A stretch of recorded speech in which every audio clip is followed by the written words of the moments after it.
¿Qué tal? ¿Cómo están? Me da mucho gusto estar otra vez aquí con ustedes. Hoy tenemos una sorpresa porque tenemos hoy una parábola doble. Entonces, eh, pues en la mañana tuvimos la parábola de la oveja perdida, que ahí la dio Javi, y hoy vamos a continuar con esta serie de parábolas. Y ahora va a tocar a mí el gusto y el honor de poder compartir con ustedes una parábola más.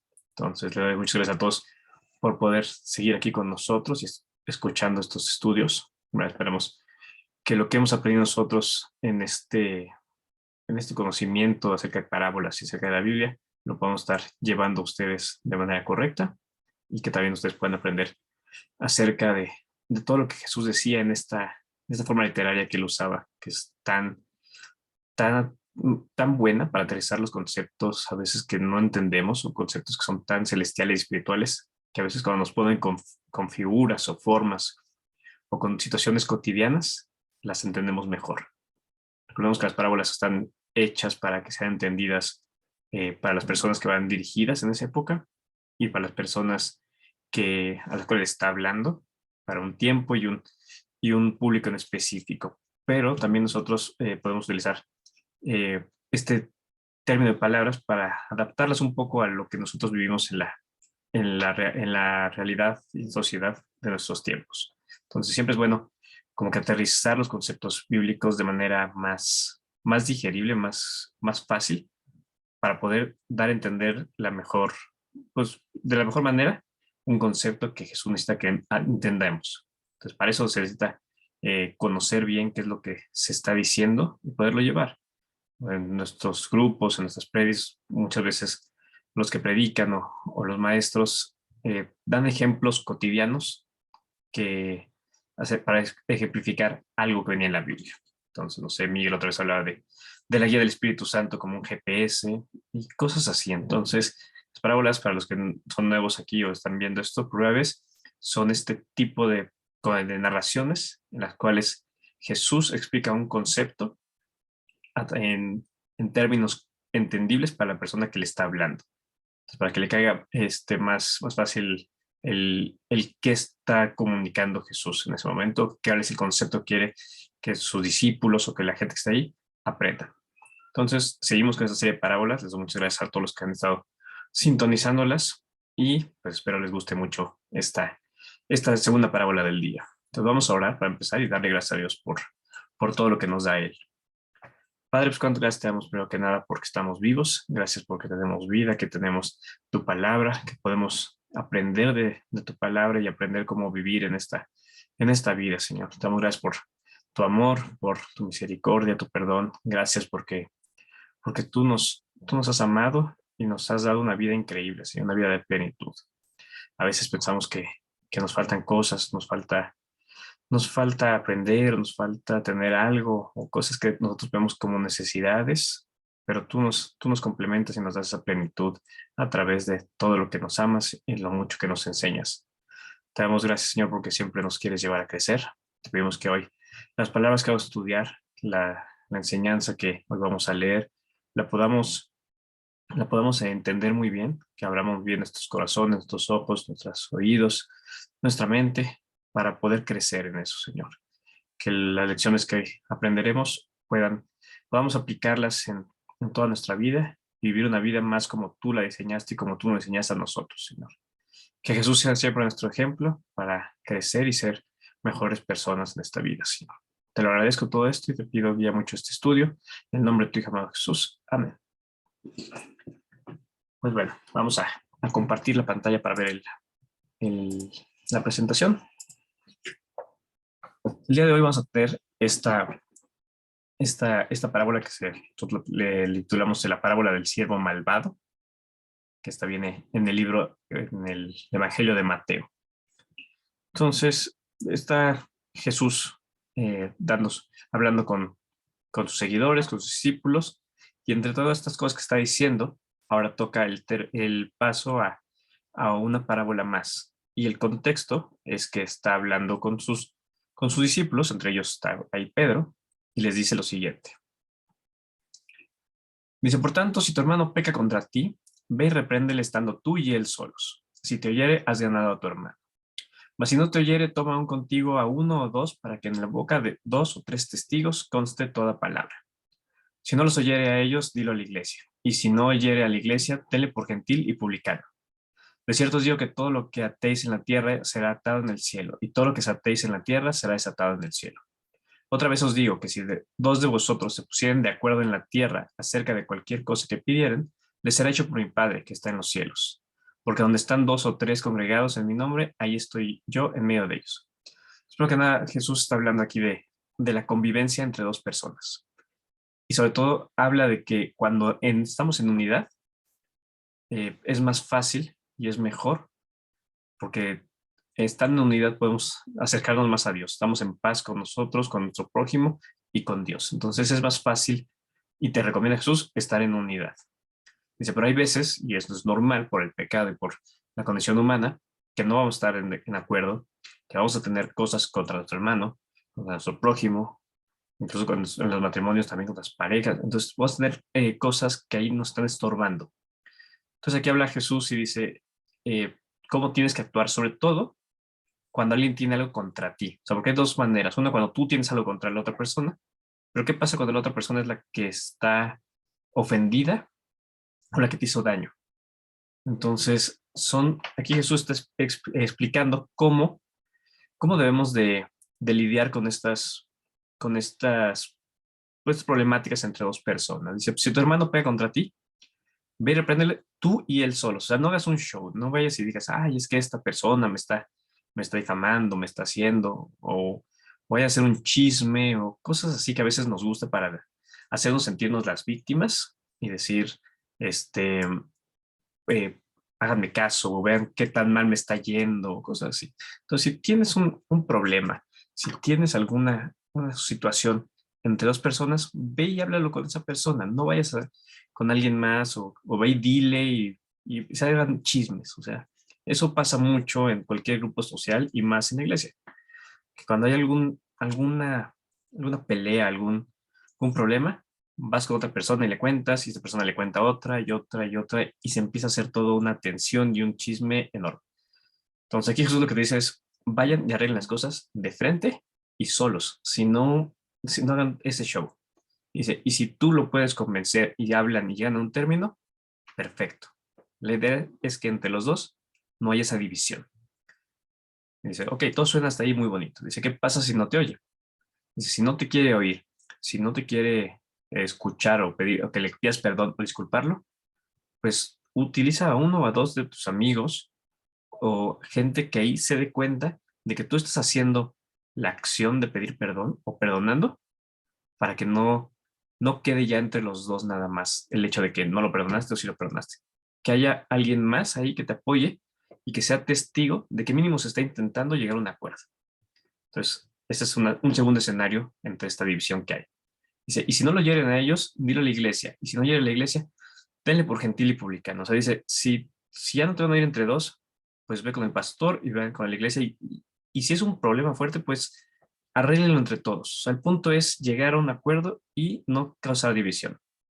Y si aún así tu hermano, la persona con la que estás teniendo esta división, no quiere oírte, pues dice aquí, tenle por gentil y publicano. O sea, digas, ¿sabes qué? Pues entonces no estamos en el mismo, como si no estuvieras en la misma familia. ¿Sabes? Dices, aquí hay una separación fuerte que necesita ser consolada.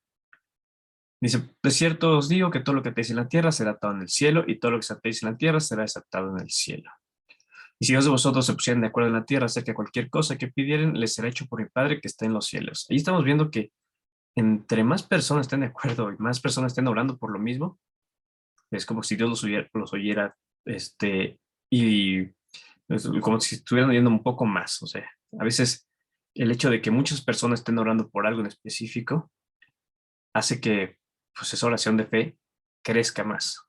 Entonces, por eso dice que es tan importante la unidad que tengamos entre hermanos y entre iglesia como lo que estás pidiendo a Dios. O sea, Dios no te va a prestar atención si están peleando. Recordemos que Dios es nuestro Padre, y como padres hemos visto bueno, yo no soy padre, pero los padres ven cómo los hijos están peleando y están gritándose y esto y el otro. y cada quien dice sus cosas. Papá es que me pegó este, y es que me hizo esto, y me hizo el otro, y esto. Y dice, a ver, primero arreglen sus cosas, o primero calmémonos todos y hablemoslos tranquilo. Porque si no, tu papá no te puede oír lo que estás diciendo y lo que está diciendo tu hermano, están gritando y están hablando de manera diferente. Entonces pónganse de acuerdo, tranquilícense y ya luego vienen y me platican. Ya vemos cuál es la solución. Mismo pasa aquí cuando nosotros oramos. Si estamos peleándonos, si no estamos en unidad, es como si estuviéramos gritando enfrente de nuestro Padre y no estuviéramos enfocados en decirle lo que nos está pasando. Entonces, pues es más complicado como padre entender y escuchar eso. Entonces, primero que nada, Dios quiere que para orar y para escucharnos estemos primero en unidad. De eso trata toda esta parábola.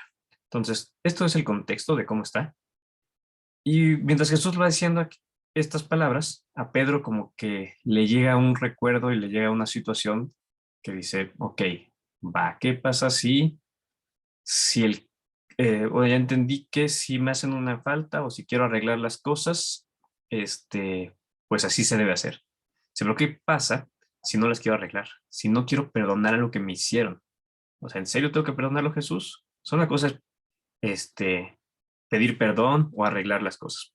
Pero cuando quieren los dos perdonarse o cuando quieres que te perdone el otro.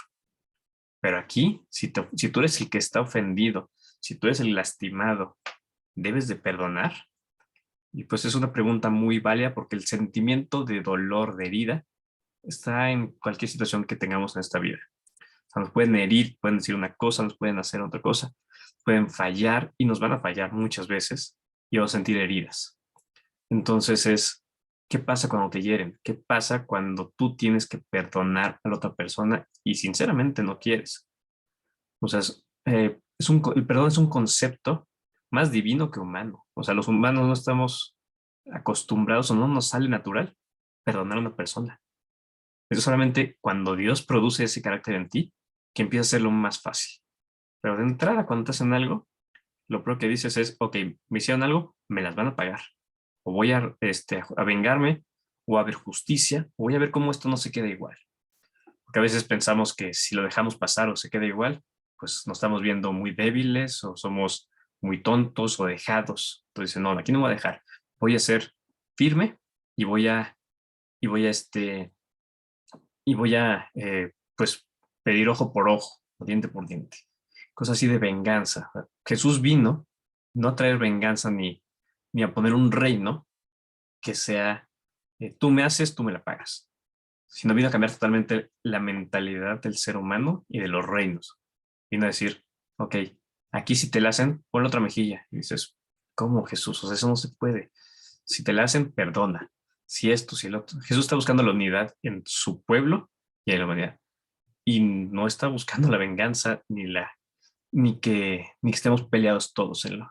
Porque el simple hecho de vivir en este mundo de pecado nos hace vivir divididos. Jesús viene a esta unidad entre iglesia. Entonces te viene a poner unos conceptos diferentes de perdón, de misericordia, de gracia, de poner la otra mejilla, que sinceramente nos cuestan muchísimo. Entonces a Pedro también le está costando y está diciendo, híjole, ¿qué pasa si me hicieron algo? ¿Lo debo de perdonar? Y esto es lo que le pregunta a Jesús. Entonces se le acercó Pedro y le dijo, Señor, si mi hermano peca contra mí, ¿cuántas veces debo de perdonarlo? ¿Hasta 7 veces? Aquí yo creo que Pedro se acordó de, un, de una situación en la cual le hicieron algo y probablemente la primera vez lo perdonó, pero la siguiente lo volvió a hacer y lo volvió a hacer y dijo, Pedro, ok, te perdono la segunda vez. Y la tercera es, ok, sí, ya te entendí, otra vez te voy a perdonar. Pero como que la tercera, cuarta vez es que no lo puedo perdonar, o sea, sigue haciendo lo mismo que ya le había dicho que no, sigue fallándome, sigue haciendo cosas que me lastiman.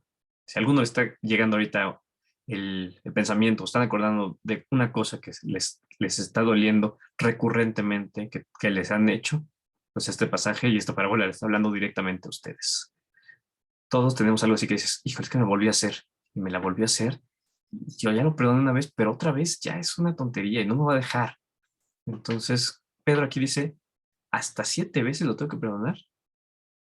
Recordemos que así como en México tenemos un léxico, o frases que con números hablamos y nos entendemos perfecto, como esto está al 100 o está de 10 o me cayó el 20 o anda 2 3 cosas que con números sabemos lo que significan. Pedro y Jesús hablaban también con números, y los números en la Biblia tienen mucho significado. Y el número 7 es un número de Dios, es un número completo. Ahorita vamos a ver el estudio de qué significa el número 7. Pero aquí dice, Pedro, ¿tengo que perdonarlo hasta 7 veces? O sea, ya 7 veces son muchas, ¿no? O lo tengo que perdonar plenamente. Y Jesús le dijo, no te digo que hasta 7 veces, sino hasta 70 veces es 7. Le dicen, no lo perdones nada más las 7 veces, ya la octava, y digas, ah, no, ahora sí, te voy a reprender y voy a estar en contra tuya, ya no te voy a perdonar. Dice Jesús, perdónalo hasta 70 veces 7. Vamos a ver este análisis de los números 7 y de 70 veces 7 para entender a qué se refería Jesús y a qué se refería Pedro. Pero dijo, hay un límite, o sea, ya después de la séptima no debe haber una más. O sea, ya Jesús, ya. O sea, 7 veces ya hasta se me hacen muchas. O sea, si te vuelven a hacer 7 veces lo mismo, dirías, ya, o sea, eso ya es querer estar molestando o ser necio, ya. O sea, si ya te perdoné 6 veces, 7 todavía, ya la octava ya no te va a perdonar. Pero Jesús viene a traernos una mentalidad diferente. El número 7 en la Biblia es un número de plenitud, de perfección y de que algo está completo. Entonces es un límite, ya cerré este ciclo, ya cerré ¿cómo se llama?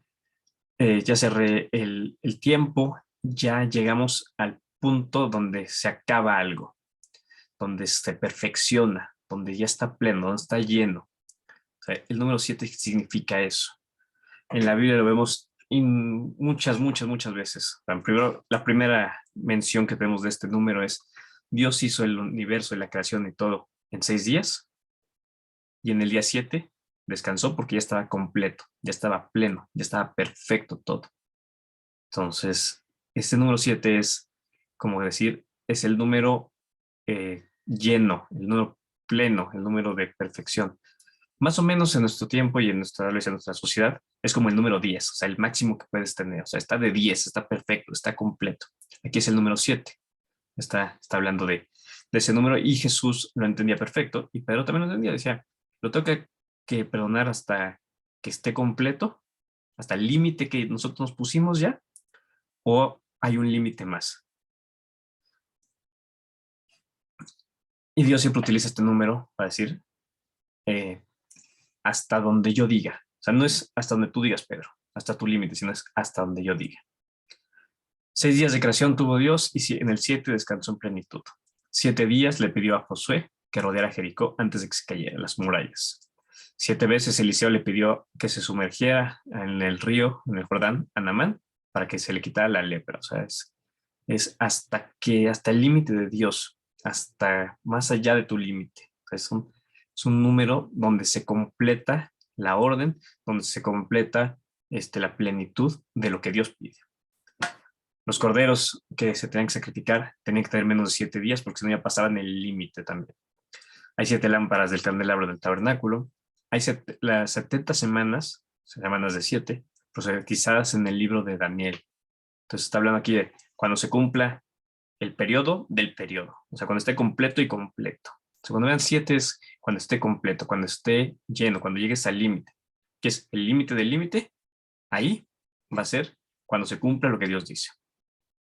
70 años de cautiverio estuvieron en Babilonia. O sea, es cuando se complete el ciclo, cuando llegue al tiempo que está establecido y al límite, ahí se acaba. Y siempre es 70, 70, 70, 7, 7, 7. El número 7 es esto.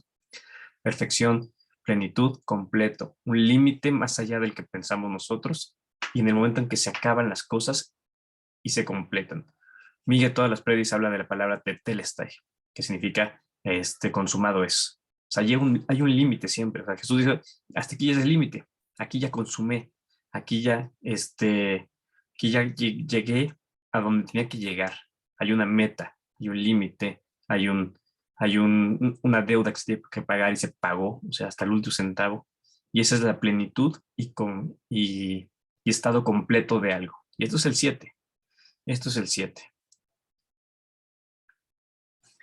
En Apocalipsis lo vemos un chorro y nos habla también de que es un número divino, de un número de juicio. Dice Dios, el número 7 es mi número. Se habla de que Dios, bueno, en la Biblia dice Dios que el hombre fue creado en el día 6, por eso el 6 es un número de hombre, pero no es un nombre completo, porque no llegó hasta la plenitud del 7. O sea, la bestia es un número de hombre, que es el 666, digamos, el número completo es 777, digamos, en este caso. O sea, dice, yo estoy aquí en un límite y tú estás acá. El límite de Dios es el 7, el del hombre es el 6. Nunca vas a poder estar completo. Te va a faltar siempre uno, te va a faltar algo, te va a faltar un pedacito. Y así vivimos nosotros. Nunca estamos plenos, a menos de que ese uno, que es Dios, nos lleve de un 6 a un 7. Entonces, estamos hablando aquí de que Dios es nuestro 7 y nosotros somos un 6. Entonces, no hemos llegado a la plenitud ni a la perfección que un 7 sí tiene. Entonces, en Apocalipsis, todo tiene que ver con el simbolismo del número 7.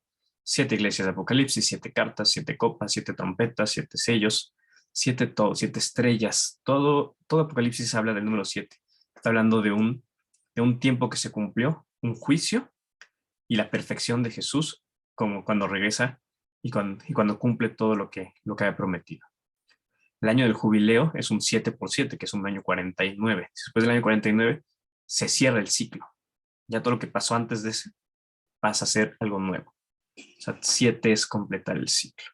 Entonces, cuando Jesús le dice a Pedro, no nada más llegues a tu límite, no veas lo que tú puedes lograr o hasta dónde tú puedes lograr. Ve a lo que Dios puede lograr, a un límite más grande. O sea, no sea nada más hasta el 7, sino al 70 veces 7. O sea, ve al límite de Dios, ¿no? Tu propio límite. O sea, ¿vas a perdonar hasta donde tú puedas? No, hasta donde Dios te dé chance de perdonar. Y Dios siempre va a perdonar.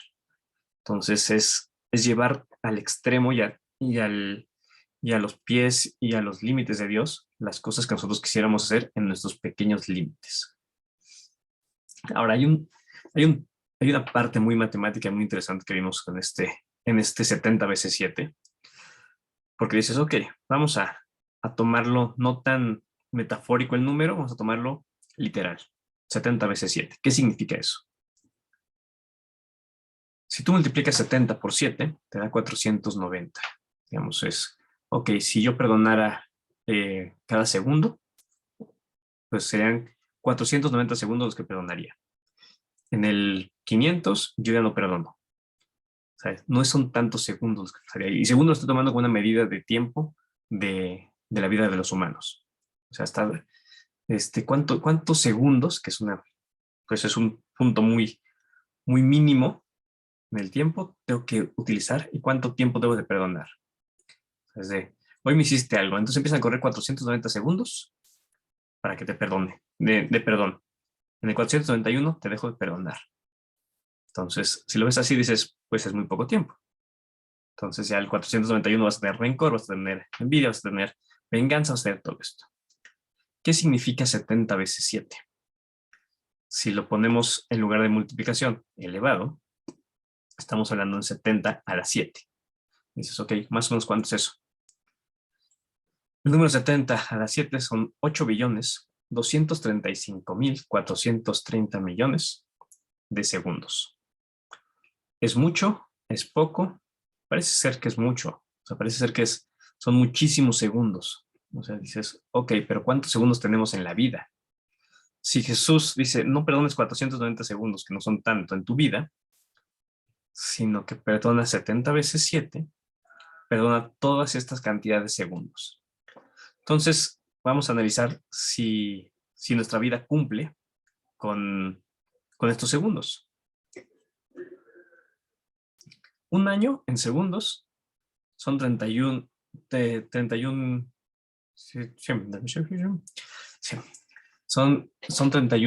31.536.000 segundos.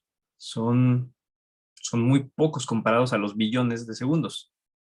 Entonces, un año, si tú perdonaras cada segundo los que te pide Jesús, pues va a pasar el año y sigues perdonando cada segundo. Ok, vamos a ver la vida de un hombre que normalmente está promediando 80 años o 100 años. Si una vida de un hombre perdonara cada segundo, ¿llegaría a estos segundos que Jesús pidió que perdonáramos? No se acercan ni tantito. Está hablando de 252.288.000 segundos.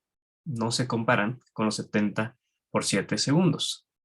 70 a las 7. Entonces está hablando de que tu vida no te alcanza si perdonas cada segundo. Entonces Jesús te dice, perdona cada segundo por 70 veces a las 7. Tu vida no te alcanza. Ok, vamos a ponerlo un poco más extremo. 2022 años te alcanza si perdonamos cada segundo desde que, digamos, desde que cambió la era, desde el año que se fija como el año cero hasta el momento, ¿nos alcanzaría? Siguen siendo menos. Ok, los judíos marcan que desde que Adán fue creado a la fecha de hoy, eh, van 5.781 años. Si lo multiplicamos por los segundos que ha tenido en todo este tiempo, ¿alcanzan a cubrir lo que Jesús dijo? Ni así. Más o menos calculamos en qué año estaba Jesús hablando con Pedro. No sé cuánto, son 3.792 años. No alcanzan. O sea, dice Pedro, la humanidad podría perdonar todos los segundos y aún así no alcanza a llegar a 70 veces 7. Entonces tus límites, los límites humanos, el límite del perdón es muy corto para los humanos. Para Dios no.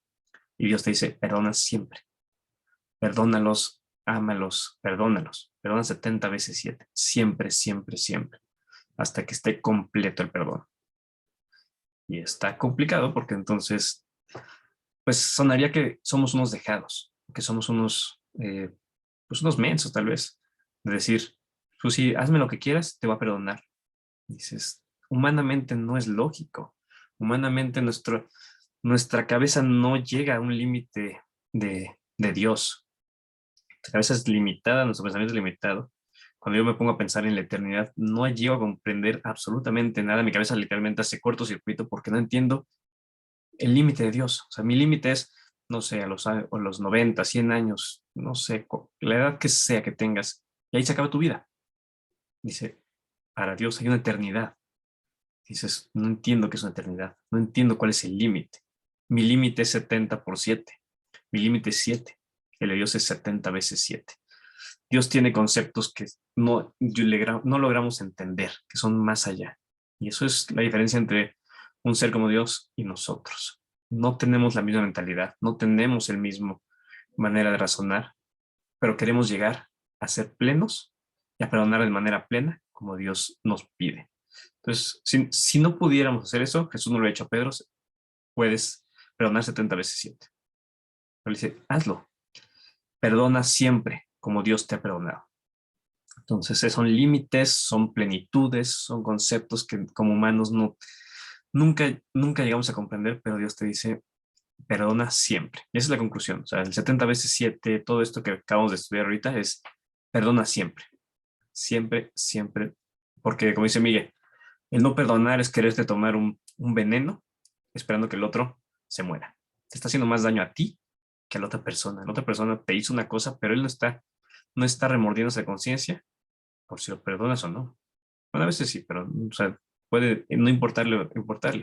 Pero tú en el rencor, tú en ese no querer perdonar, te estás haciendo más daño a ti que a la otra persona. Entonces tomemos siempre esa analogía del veneno que nos tomamos queriendo que las otras personas les afecte. No, aprendamos a perdonar.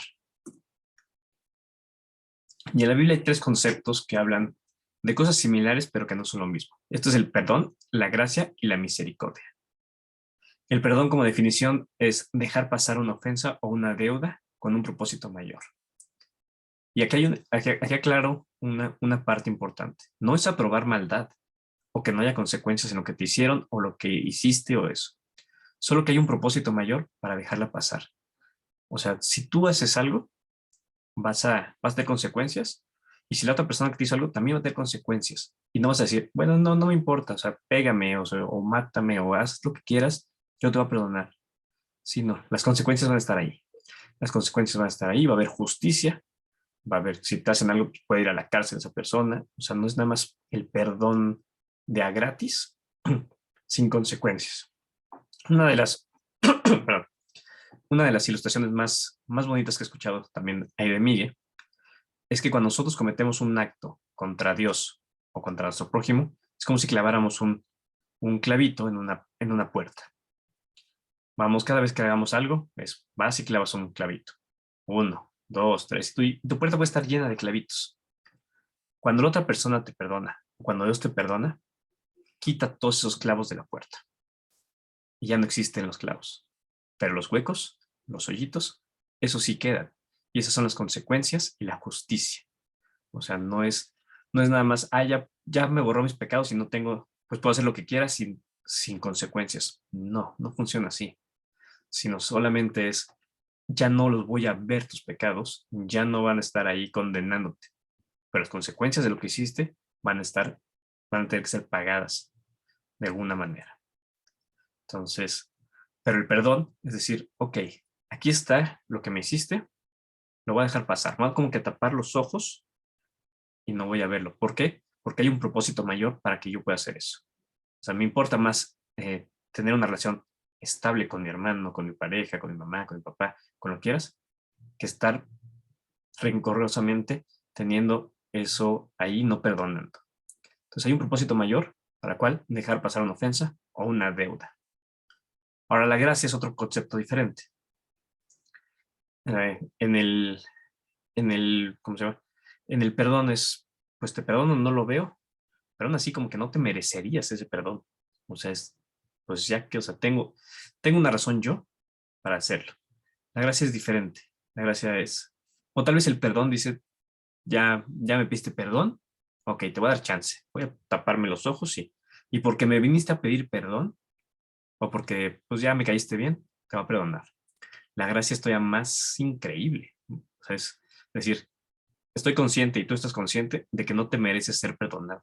Y aún así, yo te perdono por quien soy y porque yo no me quiero tomar ese veneno para afectarte a ti. O sea, no nada más es dejar pasar y taparte los ojos, sino es taparte los ojos sabiendo que la otra persona no merecía un perdón.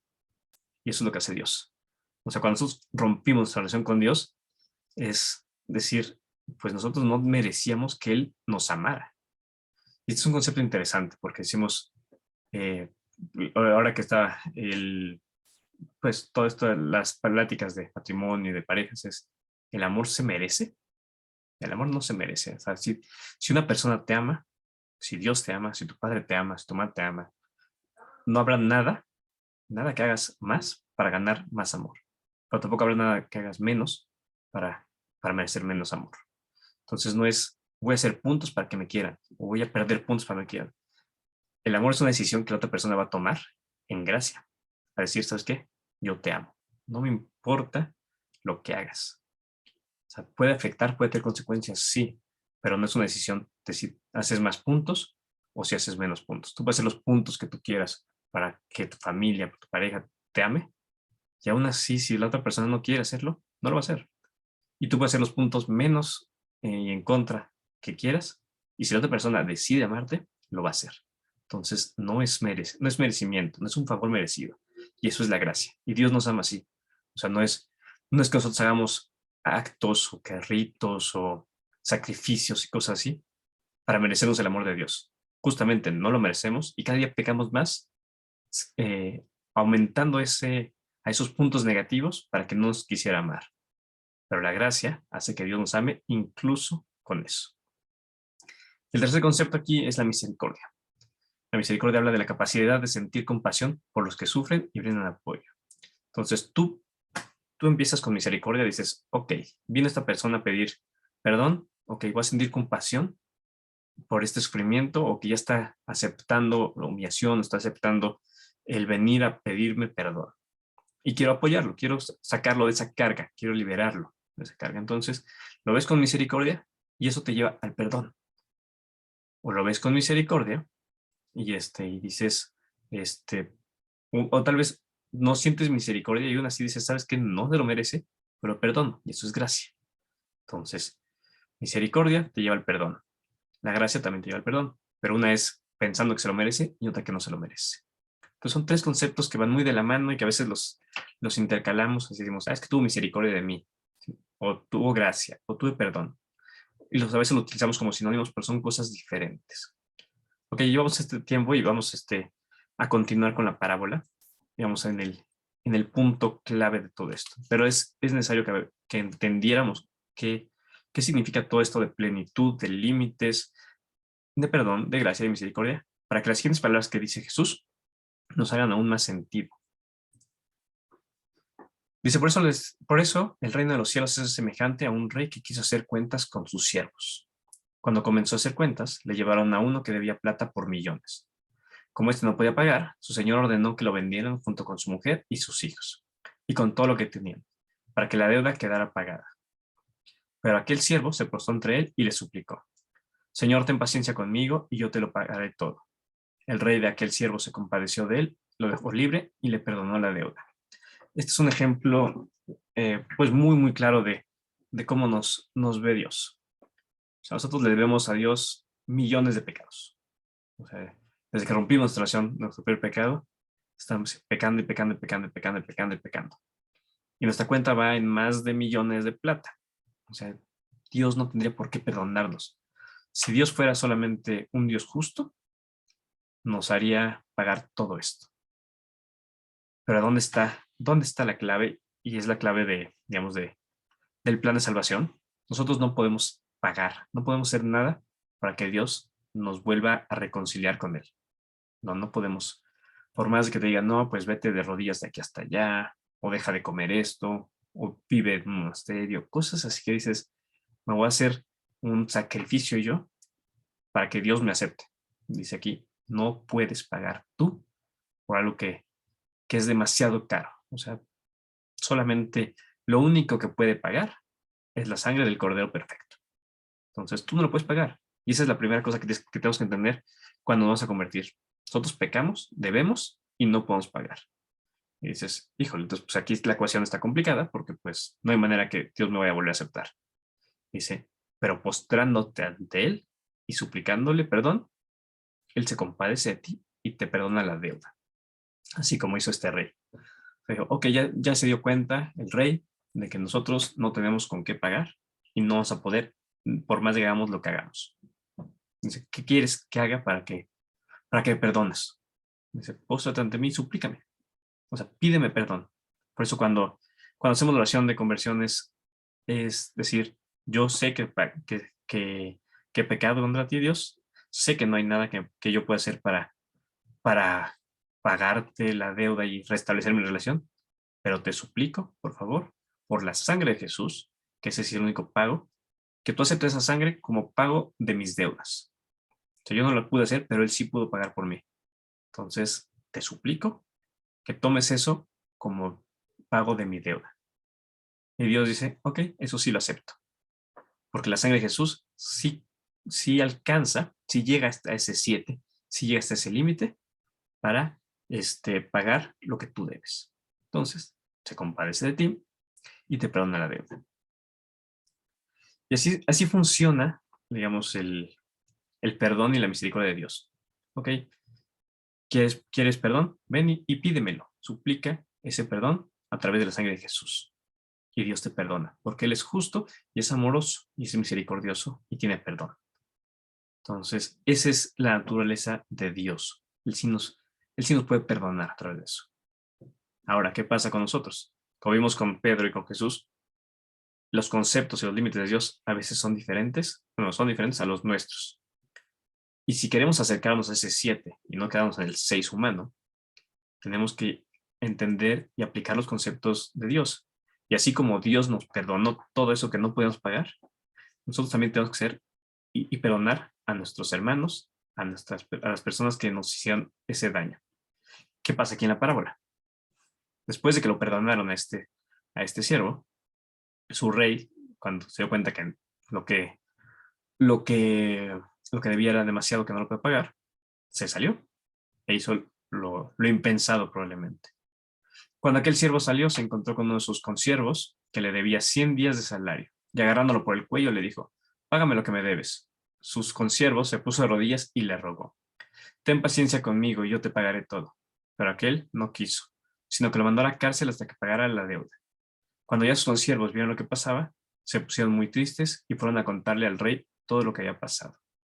Aquí estamos hablando de una persona que ha sido perdonada de una deuda incalculable, que no perdona la mínima falta de alguien más que le debe. Y hizo lo mismo la otra persona que le debía. Se puso de rodillas y le rogó. Y el otro dijo, no, no te voy a perdonar. A mí me perdonaron, pero yo no te voy a perdonar a ti. A veces pensamos que somos demasiado buenos, que dicen, pues sí, Dios no me perdonó porque soy muy bueno. Pues no, no tenía por qué perdonarnos. Y tú sí debes de perdonar a las demás personas. Dice, lo que te hacen las demás personas, las heridas, todo eso, pues, a veces duelen mucho, se sienten como si te debieran mucho. Pero no, en comparación con lo que le hemos hecho a Dios, no es nada. Son 100 días de salario contra millones de plata. No es nada. Entonces, ¿cómo nosotros, que hemos sido perdonados por un Dios de gracia, nos vamos a negar o vamos a querer no perdonar a los demás? O sea, es algo ilógico. Es algo que no debemos hacer. O sea, si tu hermano te ofende, sí te va a doler. Y trata de conciliar eso. Pero perdona. Perdona, perdona porque tú eres igual y hiciste 100 veces más lo que te hizo esa persona y se lo hiciste a Dios. Y ella te perdonó. Entonces no podemos vivir en amargura y en rencores y no querer perdonar a nuestro prójimo, y menos a los que son cercanos a nosotros, nuestra familia, nuestra pareja, nuestra familia de iglesia, todos ellos, ¿sabes? Estás viviendo con ellos, o sea, son parte de tu vida y no los vas a perdonar por algo tan minúsculo comparado con lo que tú le hiciste a Dios. Que Jesús dice, es que no es lógico, niño, o sea, no, no aplica así, o sea, te estoy diciendo que perdones siempre porque eres una persona que si Dios no te hubiera hecho lo mismo, estarías ahorita muerto y en el infierno separado de él. Entonces, no es lógico que siendo un grupo, una sociedad perdonada, individualmente, seamos personas que no perdonemos.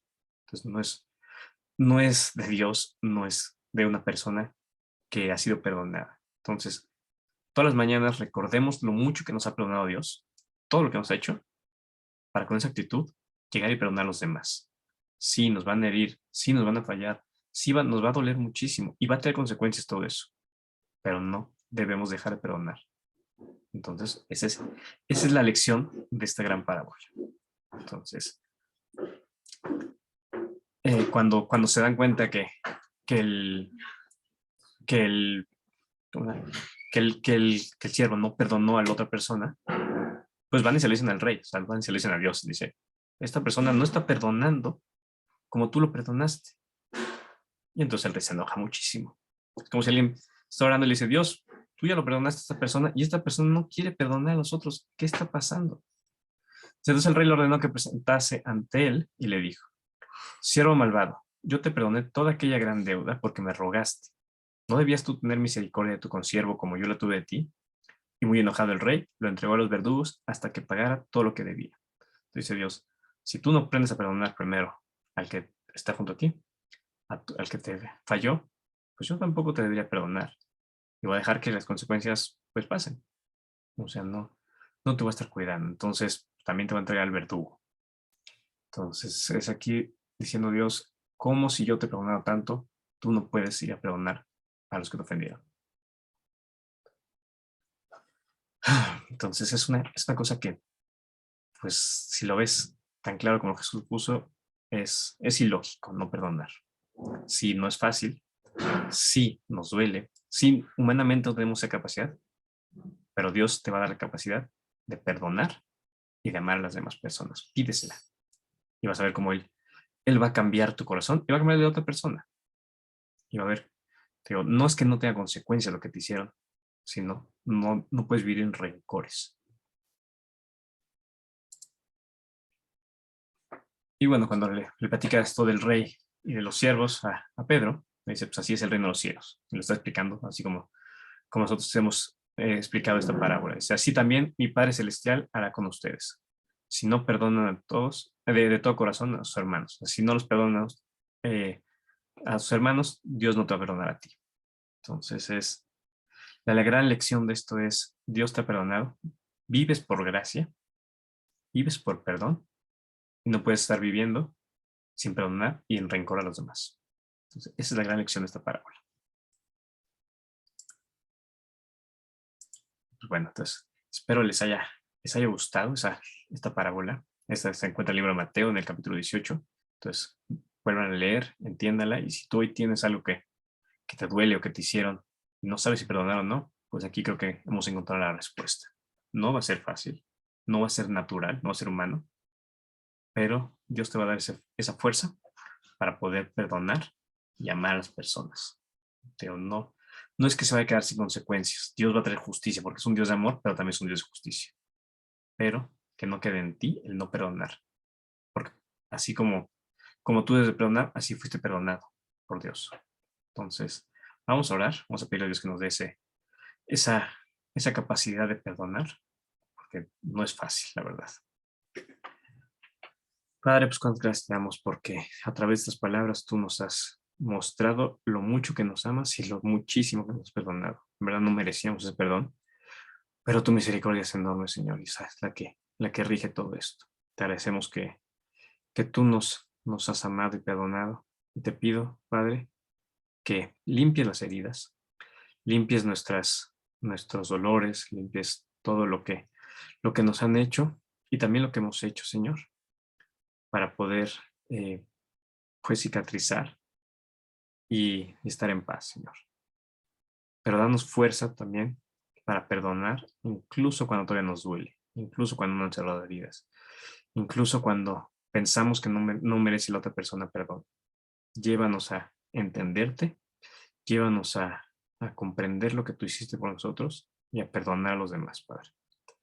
Pídanos esa habilidad que solamente es divina, pero que contigo podemos pasar de un 6 a un 7 y podemos llegar a una plenitud y una vida plena en perdón y no en rencores y amargura, Padre. Confiamos en que tú eres también Dios de justicia, de que tú sacas adelante y tú eres el Dios que, que va a traer consecuencias, tanto buenas como malas, a todos lo que hacemos y lo que nos hacen, pero que no quede en nosotros, Padre, que nosotros aprendamos a ser personas de amor y de perdón, Señor. Personas misericordiosas y personas que vivamos perdonando a los que nos ofenden, Señor. Danos ese poder, danos esa habilidad para poder pasar por alto, tapar los ojos y dejar que todo en tus manos, Señor, y no querer vengarnos en nuestra mano. Te pido darnos esa fuerza, Señor, y te agradecemos otra vez por lo mucho que nos has perdonado. Te lo agradezco todo esto en el nombre de tu Hijo amado Jesús. Amén. Pues bueno, entonces la gran lección es esa. Somos hijos de un Padre que nos perdona. Ahora vayamos a ser hermanos, vamos a ser pareja, vamos a ser padres de gente a la que vamos a perdonar. No va a ser fácil, pero Dios te va a dar la victoria. Pase bonita tarde. Hasta luego. Dios los bendiga mucho.